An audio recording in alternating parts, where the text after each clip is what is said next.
oyo nze yamusaayo oyo nze yamukola kino bo kitegedde gwe mutima gwe tweyagaliza olaba wano Uganda ekitulemeseza nze we simmanya kiki okoze kufuna sente either nsobola okuyita omusaddaasi kuyita omubbi kuyita omufere the first time nalabye ng'eggaali temuyinaawe nenjijukira omuntu eyanga nti parasa ajjayo omukuumi oba twagenda na zehama gaali enisikini eggaali eyaddala si ya sente si bakozi ba sente babeerawo batyo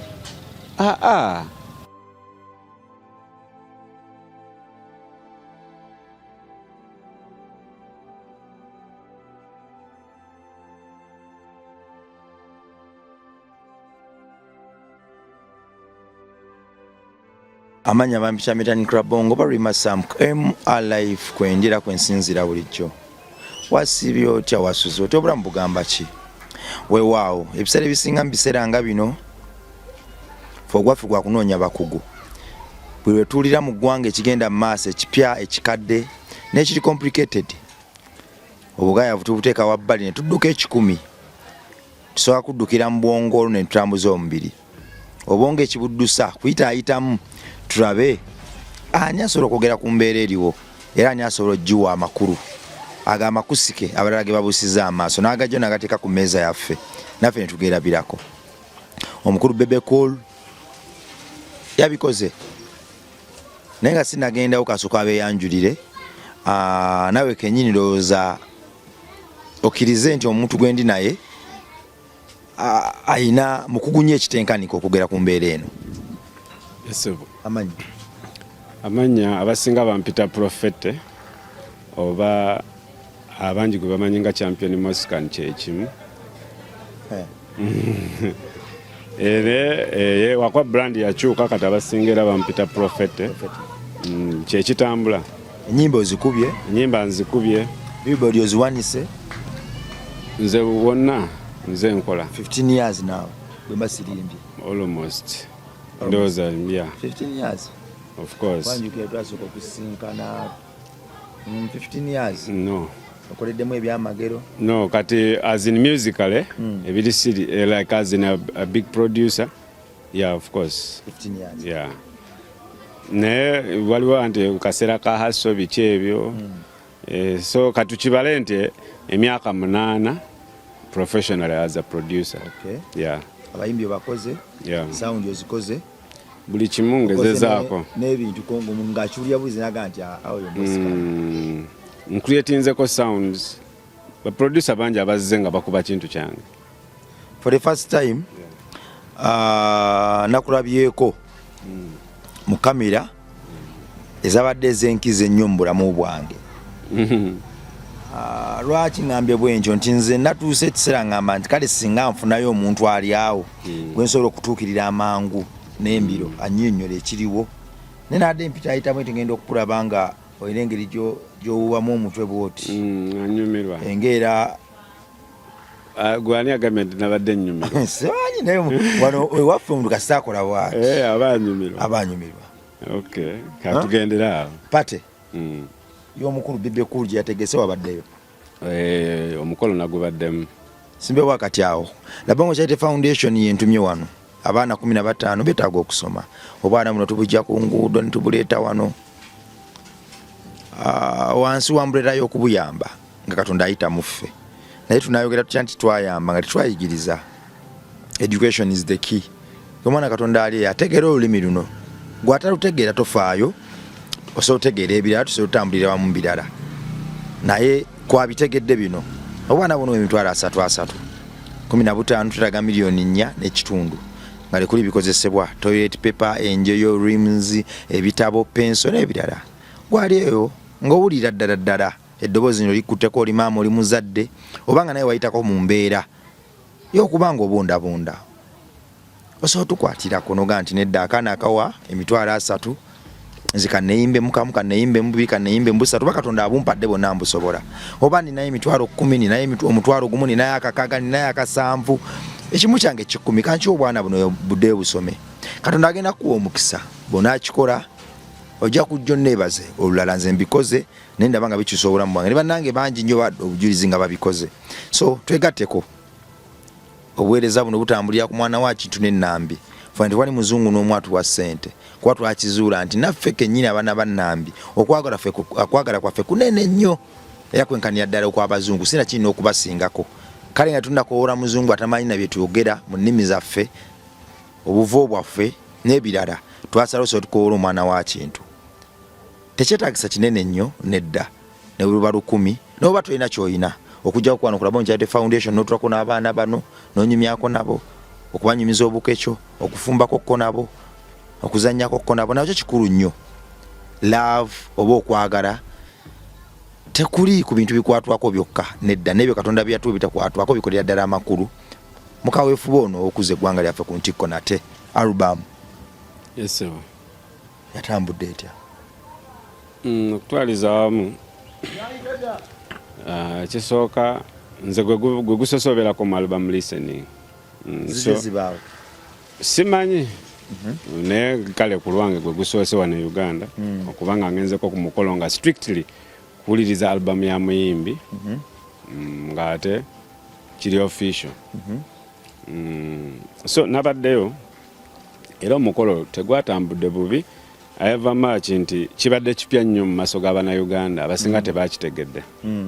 naye nga nze step nagyagadde ya Bebe Cool ayava maaki nti oyinza okuba yakikoze leeti kuba Bebe Cool has been in this industry for a very while nti ebintu ebimu osanga oba yali badde yabikola dda nga kati saa zino ate aleeta baana bapya abakikola abakitegeera naye era simunenya kuba ekyokumanya leeta ekikugjaako nti okitegedde ekyokutuukawo kyo kisigala kituuseewo so nze nakyagadde era nina bingi byenjizeeyo tujja genda tubitematema nyimba 16 yabadde akuba luyimba nga muwuliriza nga mulwogerako nga muwuliza mulwogerako bwe kiri nti anti kati ebiseera ebisinga oba oyisa abantu ku mukolo era obawa n'ensonga y'omukolo ogwo so kati ekyatutute kuwuliriza ebiseera ebisinga kati amagezi yali badde ate yageebuuzaako bifu nga tanakoleeza ennyimba ewano aba agenze tulaga oredde kyakola ki kyayinawo so tekyabadde kibi kuba idea kuba nze namuwulidde mu bigambo bye ng'agamba akooye omuziki gwabadde ayimba guno ogwa loko nga bonagamba nti mbadde nyimbira nnyo Bannayuganda ne style gye basinga okutegeera leero kankyusemu nyimbe wadde temujja bitegeera naye eri mu bitundu ebirala bye bakola ki bye bamanyi so bwe kito ekyabadde nti yabadde aze twanjulira system y'empya gyayize mu ndongo nga bonagamba nti nayizeyo style empya kanjitundeko ne mu nsi yange then newasigadde tukwade kuwa magezi kwabadde kuwuliriza mukulu byafumbye ab'amagezi baagaliza avinze ku olwo nsonga yabadde yakuwuliriza then mpozi n'ekirala nti woba okisiimye okyongereyo waliwo babadde kazindaalo kuba nali abantu baadde babwa ku buzindaalo waliwo eyagambyeko nti oba oluyimba luno silutegedde wandikoze bwoti sawundi eno sikitegedde oba kwade kuwaana kwokka kati ebiseera ebisinga bwe nkwita ku mbaga yange mba sikuyise kujajinga mukazi wange just oluusi kyenyinza okubuuza kagawuni kalabise katya of course gawuni ziba nnungi era ojja kuŋŋamba akagawuni kabadde kaki in fact enyimba ezo nze nina ebintu bye nazaagaddeko nti ekisooka lwakoleddwa abaproducer bangi so nagezezaako okuwuliriza ideas z'abaproducer abo n'ekirala nti yakoleddwa abamu abakugu abatali mu Uganda nti sound from outside Uganda so kibadde kindeetera okwagala okumanya bo ewaabwe sound kyatambula ewaabwe kubanga abamu Bannayuganda badde bavudde ku mulamwa waliwo yaŋŋambye nti yayise bamusudiya bokka tewali yayogedde na kigambo bwe kino kati ndowooza omuzzeemu kati olaba nze kyemmanyi kyekyo nti omukolo ng'ogwe omuntu agamba nti jjangu owulirize tagambe nti mujje mbeebuuzeeko jjangu owulirize kino kyenkoze kubanze kyensaze ogenda nakyo mu maaso naye mbadde nsaba kigenda tukerenga nawe okimanyiiko ng'okitegedde nti kwegamba yagadde kumanyisa ffe Abannayuganda nti bana eno gyendaze so nsaba nnyo obuwagizi bwammwe bonna tuwagire kino kuba already kifulumye mu album ogenda kumuddisamu ennyimba zaali liizinze tekisoboka newomuwa amagezi mu kaseera akwe gaba tegaggata kuba olimba baalutadde 6 ogw'ekiro album nezi fireworks baakubye obadde fireworks omukolo gwabadde munene nkugambye just ekyatututte ffe twagenze jjulira nti Bebe Cool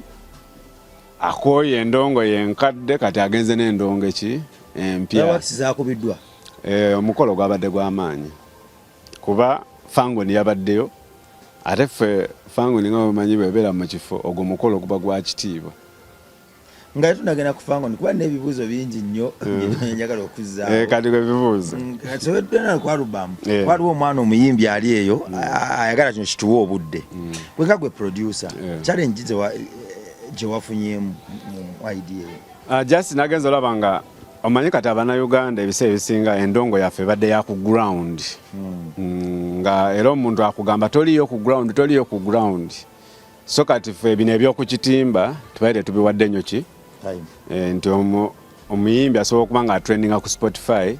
n'engero ffeno tebitukwatako so nga ate eri ali mu kukola sente nnyingi nnyo wadde tezikola ki tebitukwatako so kati Bebe Cool kyagezezaako okuzibula abayimbi abajja mu maaso nti osobola okuba nga toli ku ground wano ku kyalo kwosula naye ng'ate eri walala gwokola ki gwovuga so bwe kibeera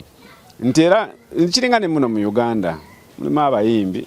nga yakuba nga omumanyi bulungi naye nga yakuba Kampala ng'ewalala wona talinayo mutima so kati Bebe Cool just abadde agezaako okulaga nti osobola okuba nga wano tokola naye ng'ate eri walala okola ki kubeera abasinga beebuunyiza agenda kukola atya agenda kikola atya kuba already album eraze nti ataddemu sente nnyingi okitegeera kitegeeza ye yagenda oteekamu ezo sente nga already amanyi kikyagenda okufuna nekikyagenda okukola oba okitegedde kati okutwaliza wamu kwegamba Bebe Cool nze simulinaako obuzibu agende mu maaso naye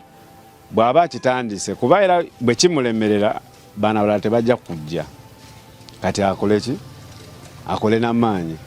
luyimba kiri wawulidde nogaa nti luno sound yalwo yadde exceptional enyimba zonna nze nga producer nayagadde sa producer cause nze probably ebiseera ebisinga mostly mbeera ku instruments ngoma kiiki snare percussions ezo okitegeera sound yankoledde then kati okuyimba ate okonkulekera abawagizi byayimbye nga y'omukulu cause ekyo kyetaaga nga either oli faani ku kyo oba oli faani waayo okitegedde naye nga nze sound was okay with the production yabadde cool mpozi n'ekirala Bebe Cool andaze nti at least ye nga ye mu ba big three abadde nga muyimbi musical kankireeteyo batyo nti mu bonna yabadde alina ogwo mutima gw'endongo ogwaddala nga onagamba nti nze ndi muyimbi ebisigadde kakikola ki kantaase kintu kyange kyenkola ki nti kino kyakola singa aba big three bonna bali bakikola nga batuyita ku mikolo ng'egyo nti omuyimbi yali badde ategera amakulu g'oluyimba nti oluyimba lwa makulu nnyo naye saa zino omuyimbi asinzirewe n'ate oluyimba nga talina nagwebuuzizaako talina gwakolaganye naye oba kitegedde ekyo kikala olusi kikyamu ku muyimbi naddala nga kuba nsobola okuwa ekyokulabirako nti wano e Uganda omuyimbi hiiti emu tekumala gaggawala ne hiiti ekumi ziyinza okuba nga tezikumala gaggawala naye ate mu nsi endala omuyimbi nzenna n'abayimbi nga siwulira nga luyimba lwe lulala nga nakoma ku olwo naye nga womukeberako ekitono ennyo kala zitwala $1,000,000 ekitono ennyo nti omuwulidde mu myaka 2 kayimba katya naye ogenda okebera nga gaye yakola dda ssente yayingiza dda ssente ali mu $1,000,000 naye kijja kitya yeno preparation Bebe Cool gyatandise nti tuteekateeka ennyimba ezo nezituzitunda ensi yonna totunda luyimba jasinga oluguza library ya Uganda oba ka radio kawano oba promoter wa wano oba kitegedde ekyabadde agezaako okuzimba nti osobola otunda oluyimba ensi yonna nze ndabye Joshua Baraka ngezezaako muwa obudde kuba ali serious ne endongo yekola ebweru kitegeeza Bannayuganda tusobola okuba international just ekibadde kitulemeseza ze zino motivation kati nga Bebe Cool gyakoze tezo motivation kubanga tumanya trend eriko tukola kyo kitegedde nkuba ebiseera ebisinga fa Bannayuganda tulwawo kumanya ekitraining mu nsi yonna kizibu nnyo era osobola okusanga abawagizi bangi Bannayuganda ng'omubuuza kiri kiti eyo nga takola ki kitegeeza ffe twasalawo twali twezingiza nga tuli mu kazinga tetwala kumanya ki naye ng'ate ensi okulakulana mulina kubanga mutegeragana mukolagana. So abantu abagamba nti sente yataddemu nnyingi nnyo okola kino zandikoze kino ekyo bakiveeko batunulire ekisenge ekyo zaalikoze zino sente zaani banga yakozesa emitwalo 7 egya dola zizo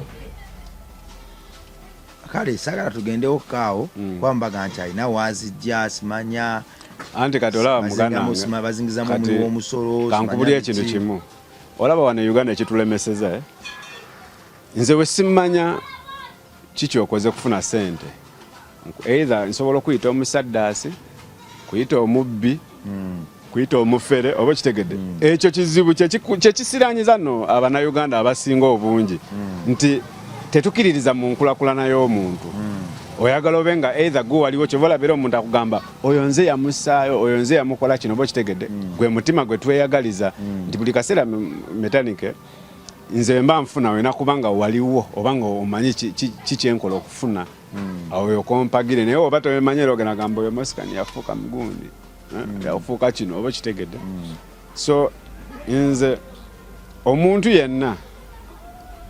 wajje sente wayinza okuba wakulu naye kikyakoze muki sente ntawe bagambira nti ene kusaa tugendewo so gwe omuntu Bebe Cool yatadde light ku industry ya wano kena atulingizaayo n'atulaga nti tusobola. Of course Bebe Cool we mulaba nze nakye mulabamu nti from day one nze mpulira Bebe Cool ne mu Big 3 nga bakugamba nti yabayamba kitegeeza yalaba musically nga baliko maaso nga ayinza okuba teyabali mu maaso naye nga anoonyereza nnyo ng'afaayo nnyo okumanya okitegedde era ma Big 3 tulabokaawo nga album ye ya Mandela was in prison agenda nekola netambula ko nti Bebe Cool azaatunulayo just ekibadde kimulemesa nti ebiseera ebisinga wano e Uganda bw'omala emyezi 2 nga tolina luyimba bagamba wagwa kati ekyo kikoseza abayimbi bangi nti omuyimbi ayimba ne wabadde agala kupromotingako ebweru focus yagiteekeyo wano emyezi 2 batandika omulangirira wakolaki kati nagetinga discouraged nabanga ayina kakasa ne bano kuba bano ate abeetaganya kuba be bantu be yavaako sente ya nti kati ogenda omalirizanga eri ovuddeyo ate ozoolwanirira abawagizi baki kati ebiseera ebisinga kize kikosa abayimbi so Bebe Cool ebiseera ebisinga buli lwe yagezangako okukolayo agendeyo agenda owulira ngeno bapresenta batandika omaye bapresenta ba radio TV ebiseera baali babi nnyo era banaye emikutu gyose ne gikola ki nti oba okyakola ekintu kyo ng'ofokasinze eno ng'omwana akuteera akaka ate akyalinawo kaki ekitegeera so side yo it was a big step ku side yange nze Bebe Cool nyongera musiima n'okumukakasa nti takita kuba already ate era kisobola olema abayimbi abalala olwokuba kiremye ye nalabye Fangon Boss wagenze naye for the first time nalabye ng'eggaali temuyinaawo for the first time nalabye ng'eggaali temuyinaawo eggaali efaanana etya eggaali ogimanyi tukakubuzaabuza bantu tugayo tomanyi gaali anti kati buli atomanyi gaali eno gye basota kuba nayo gaali for the first time nalabye ng'eggaali temuyinaawo nenjijukira omuntu eyanga nti parasa ajjayo omu oba twagenda na zehama omu ku omu oba twagenda na zehama ng'eggaali twazibalekera fene tugamba so eggaali bazibalekera bazibatwalako ne musigaza ama no tewali okati kankunyumiza ekintu kimwe kiringa bonaagamba nti oba naye mbadde ngenda kuba kyakulabirako kinene nnyo kankireke ensonga eri bwete nti gwe buli wowulira ekigambo ggaali ekikugira mu bwongo fangoni si bwe kiri gwe buli kati kali bwe kiri kati obadde agakiwakanya nja kugondezaamu nti buli woowulira ekigambo gaali ekisooka okugira mu bwongo fangoni kati kitegeeza mwabagamba nti eggaali kati ate mwabalwana naye nga fangoni teri ku kya gaali mwabakituuma nti fangoni eba n'eggaali fangoni eba n'eggaali CEO mulaba musajja mukakkamu infact n'abantu abamugoberera abamu amanyi n'obagamba ate mujja olaba waba asimbula ku gate tomanyi kibeerawo awo waliwo n'abeekuba ekikono nze ŋŋendawo nga tasiwa kufangoni si kito mumanyi tomulako naye ng'obalabeeyo bali mbukukulu mwana nze ŋŋenda okitegedde so is loved nga y'omuntu so ebyeggaali paraso ffe tetuba na gaali kuba abantu ababadde ne alien skin okuva ku mbozi ewoomesa enkwacyo abantu be yali yeetaga mu bulamu bwe mpaka leero weebali buli gwolaba eyagenda ku bibiri yeegatta mu lugendo oba abadde yakajja nga ye ekimuleese nti alien waakabi nnyo agenda kumpa kino alien agaba ne ku ssente kati wamalawo wiiki emwe naaba nga okitegedde so waliwo abazze ne bagenda abo abazze balina intentions zaabwe of which toyinza ziwakanya okitegedde naye nga abantu abaddala mu bulamu bwa alien skin tebavangawo so waliwo ebiddeko nebibogera nti paraso waggula omukuomu anti kati ebiseera ebisinga olaba omuntu aba akolera ssente aba mukozi waki kati ate alien skin eggaali eyaddala si ya ssente si bakozi ba ssente of course nze okubeera kyaliwo mpa ssente kyekyo kyengezako kulaga nti kati ewa alien skin abantu abaddala balina abo si be bano nti lwatayina ŋŋenda lwayina nkomawo oba kategedde musanaamu nkuba nti bo ye brandi yaabwe kati bo be bafangoni so bana bajaganya simanye gaali yagenza abo bajaganyiza mutamanye gaali weri bali abagenda bali banoonya byabwe in fact fangoni tebangako na gaali fangoni na just bantu bajagala ku mwoyo anti bibakola eggaali anti eggaali kati eggaali eziriwo za kulwana otobimanye ebyo nze kale kati kankunyonyera eggaali entuufu nti eggaali kwe kubanga mekaniki nzize wano n'abavubuka nga 10 okitegeera ne baraidinga ekifo kyo kati zibayita ki eggaali nti obadde otambula mu kkubo ekiro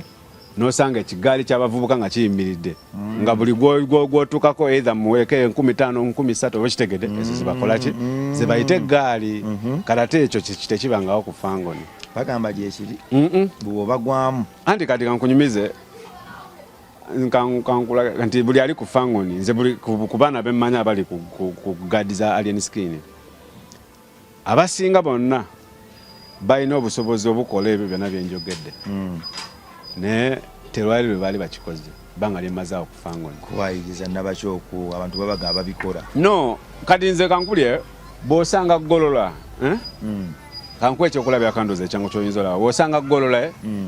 n'omusongamu olugalo ekisooka omuggira mu bwongo aŋŋamba ki kati kyonna ekikuvaamu saawa eyo kisobola okukubya kuba ye alina amaanyi okategedde kati nti ngezako okulaga nti abaana bakufangone abasinga bamanyi okulwana they can fight mpitira ku David Wycliffe ekitegedde nti abaana bakufangone abasinga bamanyi okulwana they can fight so gwe woba omusoomooza olina kwegendereza nti era ali likely okukuba asobola okukuba ekyokubanga asobola okukuba tekikuleetera ate gwe kubanga omumanyiira okategedde kuba waliwo abajja nga ye ayagala nti kale katugambe kabadi amukube agende ku poliisi akole mmane gye bali olina ajja nga yekyo ekimuleese nti njagala muddoga nkoonemu nze ngenda ali mu kalwaliro kati nga agenda ateekawo force yonna ekola ki naye nga ku fangoni nti kati ffe ku fangoni ate si yeegaali nti ku fangoni just tulina bagaadinga mukulu ndi nga wonagamba nti to protect they protect alien skin from harm okategedde nti si bantu bakozi bafujjo era bw'oba toyogedde ku alien skin bw'oba tolina kyokoza alien skin kizibu okulya nti owafangoni yankoze kino okitegedde era ebiseera ebisinga omulimu gwabwe omukulu oba essanyu lyabwe kubanga alien skin musanyufu. The same applies to me. Tinanga kinsanyusa nnyo ng'omukulu ali happy. Nga producer. Yeah. Badde nsaba ku bantu abali eyo. Era still ebenkola wawe namba y'essimu wabandi beetaaga obuyambi. Kati ye namba y'essimu eri 0705 04 0733. 0705 04 0733. Waliwo eri endala eri 0703 86 5901. Leba koonako naye kati eri gye nateeka ku WhatsApp eno gye nsembye osoma eno endala eyasoose direct you call me direct saving anoonye yeah era ajja kuba kufuna ku WhatsApp ajja kuba nfuna weewaawo gwe mwana Katonda ali eyo tusinkana olundi weraba.